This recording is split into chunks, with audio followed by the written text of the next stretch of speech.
demonstration for the Pinterest Analytics Excel booklet that I was talking about in group the other day.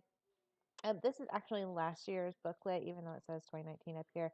It's last year's data, and I just kind of wanted to show you um, how you would do it from scratch. Because if you would want a template of this booklet, I'd be happy. I actually have it for sale. So if you want a template of this booklet, you can get one, and you would be starting from scratch. So I also wanted to show you what it would look like after using it for a year. So this is the data page, and of course, this is just going to be all the raw data from Pinterest, but it's imported into specific sections, and I'll go over that in a second. Some pivot tables that show you totals, other ways to see this data. I'll go over that in a second, but this is the really the bulk of it, is that once you import all of the data, you can keep a running tally of your monthly. I track viewers and impressions totals. I don't do anything on the profile of the people you reach data because it's all captured within this profile data if you actually have all of the data. So you see how your viewers and your impression totals for each month, and you can track that. And then you can see I do over each day as well. So not only a monthly total, but I have it broken down into days, which right here it's showing weekly dots, but the days are able to be seen in the pivot tables, the individual days. And then, of course, the clicks and saves, totals. This is all profile stuff. And then again, the same thing over days, but it's broken down into weeks, and the pivot tables show the days. And then I do the same thing for website. It just automatically updates all this every time you input the data, the raw data in there. I have a page for charts also, which I've just called it charts, but it's basically the URL pin data from the website. So if you, let me make this bigger. Once you put all that data into the data tab, it automatically tells you how many links are going back to each URL and how many clicks that URL has gotten. And it breaks it down, like you can see the different pins that are getting the different links, the clicks. This is all that last 30-day data. I find that it's highly different from what Google Analytics might tell me. And usually the totals down here, the grand total of clicks, based on this data, which I'll show you in a second, is usually a lot lower than what actually happened that month. So December is telling me 136, but this one is telling me only 63. So it's not perfect, but it does give you an idea of which pins are getting more attention and what landing pages are getting more attention without doing a full in-depth Google Analytics analysis. Okay. Over here, this is something that is not part of the template. This is just something I've typed in because she ran some ads, and we also have a tab over here for her ads performance, so I could keep track of that. That's not automated. That's not part of the template. It's just something that I did for this client because she experimented with ads for a couple months, and of course, with her ads performance, that made the number of her monthly clicks go up. So we had to figure out which one of those were paid versus which one were organic. So that's that, but it's not part of, like I said, the basic template because most people that I work with don't run ads. All right, so the first thing I'm going to do is show you all where this data comes from, but I'm going to actually delete all of this. I'm going to highlight all of my rows by pushing Shift and or Shift down, I think. Oh, Shift and I don't. I'm not on my laptop, so I can't actually see. It's different than my keyboard setup, but I think it's Shift and down. But I'm just gonna go ahead and drag it all because I can't find it on my laptop. Usually I have a separate keyboard, and the keys are different on my keyboard than the laptop. So I'm just gonna highlight all of this data. You want to highlight the individual cells of data, not the rows, if you're deleting it. But again, if you're starting with a clean template, this wouldn't be a problem. I'm making, basically using her last year booklet to create a brand new booklet.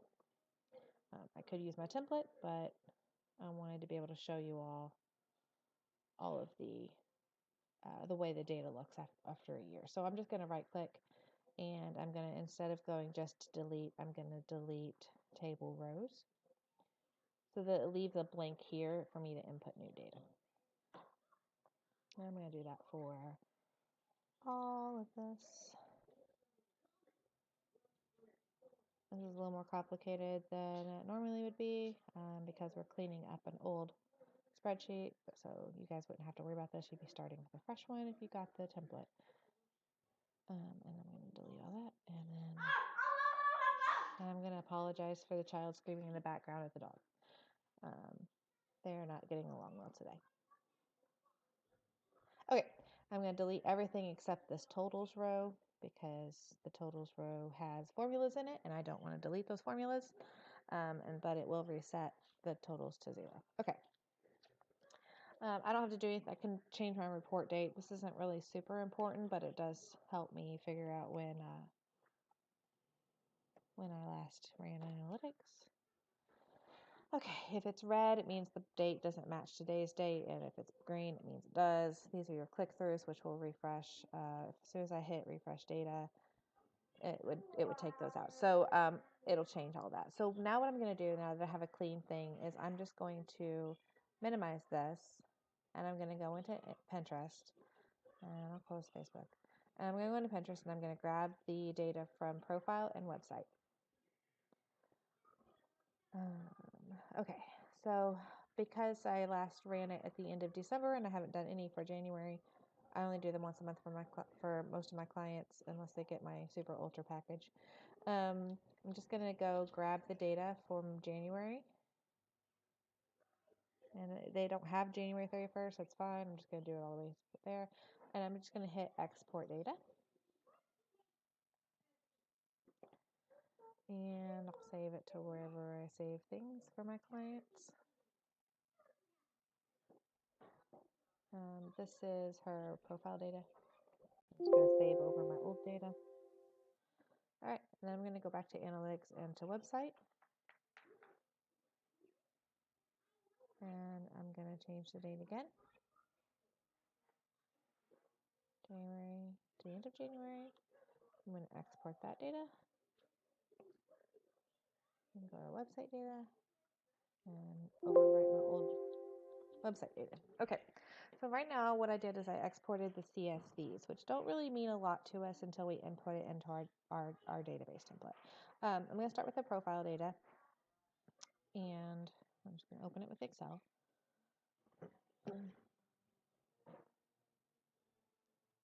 Okay, now I don't care about click-through rate on profile, so I don't grab that, but because it includes everybody's pins. So I'm just going to grab all of this data right here and copy it. I don't know why it's telling me there's a problem with the clipboard. This is weird. Oh, I guess I have to sign. Okay, cool. Now I'll copy. All right, should be copied. So this is all the viewers' impressions and clicks and everything for everything that has been pinned, or all the people, all the activity from her account in January. I have copied it and I'm going to take it over to the analytics, and I'm just going to, right here where it says impressions data, that's the profile data, I'm just going to paste it in there as values. Okay.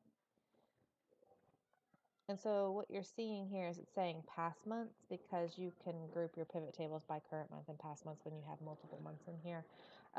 But that's really irrelevant for what we're talking about right now. So right now, all the data's in there. Okay. Now I'm going to go ahead and go grab, we're done with the profile data. We don't do anything else with it, so I can close that. And I just want to delete it from the clipboard. And I'm going to go open my other data, which was the website data. And we have two sets of data that we want to grab from here. And on this one, I do care about the click-through rate because it's all her pins. Nothing coming from any other websites other than her own. So I'm going to Control C and copy that. And I'm going to come over here to my analytics and drop it in this first blank row. And paste numbers. Okay. And then over here, the other part of what we need to do is the pin links that it gives us. And so I'm going to go back to my website data, and I'm going to grab all of this right here. No, sorry, I lied. Those are boards with top and pin impressions. We want to grab top pin impressions from the last 30 days. And so I'm going to grab all of this and copy it and drag it over here and just, again, paste it. Okay. I'll come back to this and explain why it's highlighted in just a second.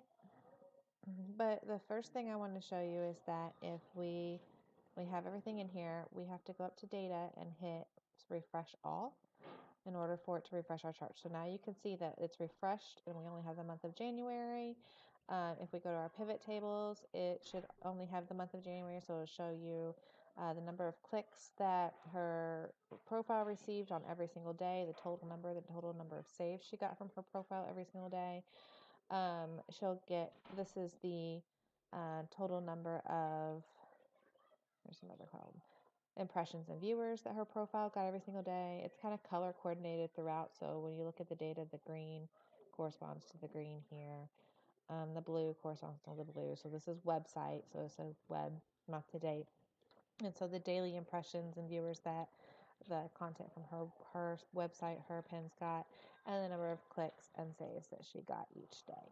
Okay, so if I go to pin stats, which is just her profile stats, it's going to break it down into each day right now because we don't have a large data set, but as you start to accumulate a year's worth of data, it'll shorten that down and get tighter, like I showed you before.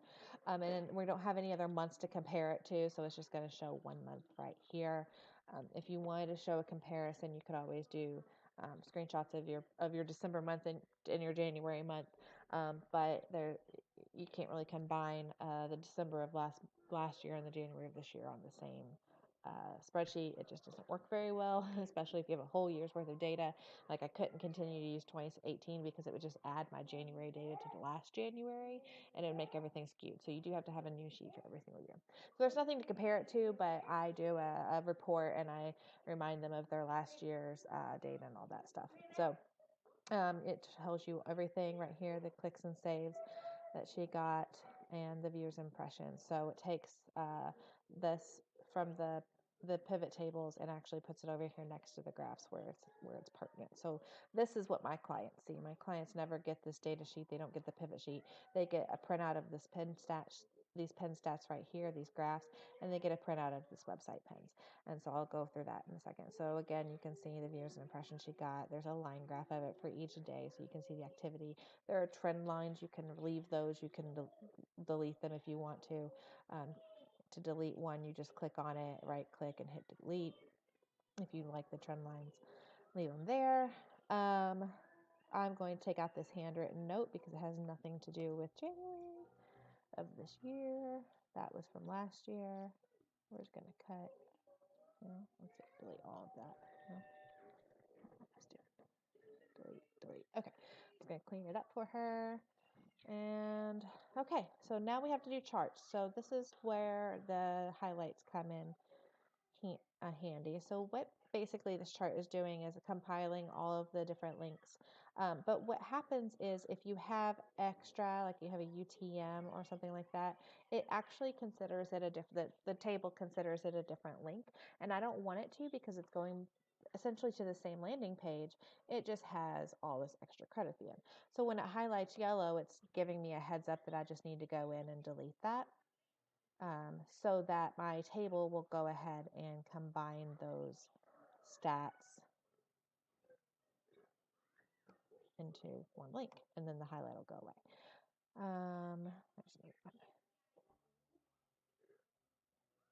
Okay. All right, so then I'm going to go to my refresh all and change. Every time you make changes on this data sheet, you have to refresh all. And then I'm going to go over here my stats, and it's been refreshed, and it'll always be in order of the most clicks first. And so it just breaks all that down for me. So then what I'm going to do, I don't even need this ad performance page on 2019 because we haven't run ads. I'm going to delete it.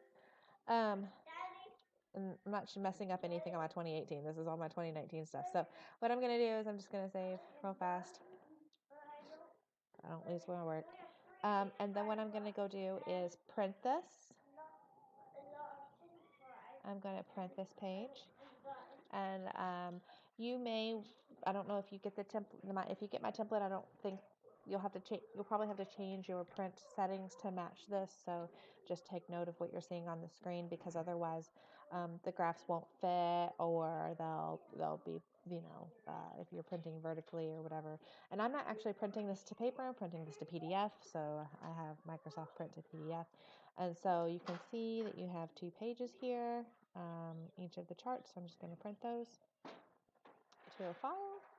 And in her folder, it is her profile graphs. And then I want to replace them. And then I'm going to do the same thing with her website ones. And I'm sorry if you can hear my daughter in the background. She's kind of having a rough day. I'm going to save the website graphs. And that's what I'm going to send my client. So I just send her those PDFs of her graphs. And then each month as you continue to add data, so next month when I add the new data, I'm going to leave all of this data here, and I'm just going to paste right below it with, I hope, 131. Since this data set didn't grab that, and I'm going to do that for each of my data sets. Refresh everything. The one thing that's going to be different is you will actually overwrite this data. So next month, if I had new data, I would come up here and paste it here and overwrite it. And then I scroll down and look and see if there's any that aren't highlighted. So for instance, what that would look like, let's just do pretend here, is if I had fewer rows this month, say this is next month, and we only had that much data. If I come in here and go to my Excel sheet, and I'm going to overwrite last month's data here, because this is not a yearly, because they only show you 30 days. So, and it's not a perfect representation anyway that I found. I don't like to accumulate the entire year. I just do 30 days. So if you want to accumulate, you'd start at the bottom. If not, I just overwrite it and paste it in as text. And so see how it's all highlighted, and you'd scroll down and be like, oh, well, these are from last month. So then you would just highlight all of this data right here and delete the rows so that data is not included in the calculations. All right, the last thing that I wanted to show you is I have this thing on the template called page type. You do not have to use this, but it's something that I do for clients that are have both product pages and blog pages and different types of pages. So what I'll do is I'll go in here and look at what type it is, and I'll make this a home page. Oh, that's not. It usually gives me a drop down box. I'm going to have to fix that. But it's going to be a home page, and this would be a home page, and this would be a home page, and this would be a product.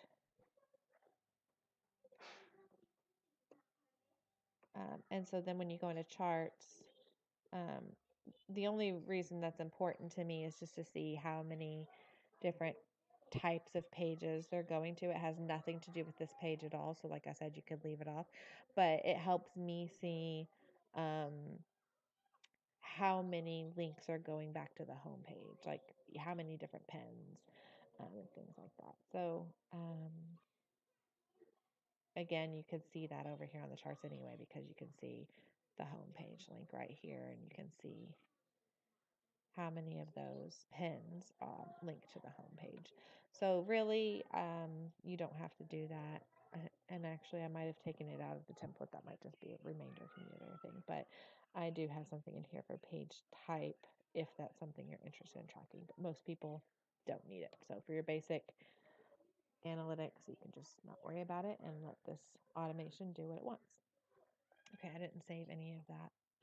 So I didn't save my changes because I don't want that to happen